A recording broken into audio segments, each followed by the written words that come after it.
In this tutorial I will show you how to reverse video on TikTok. Start by launching TikTok. Record a video or upload one from your gallery.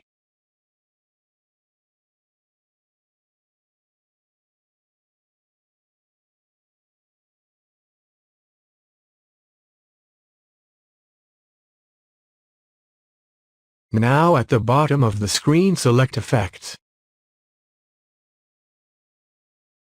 From the Effects page, on the bottom right corner select the time.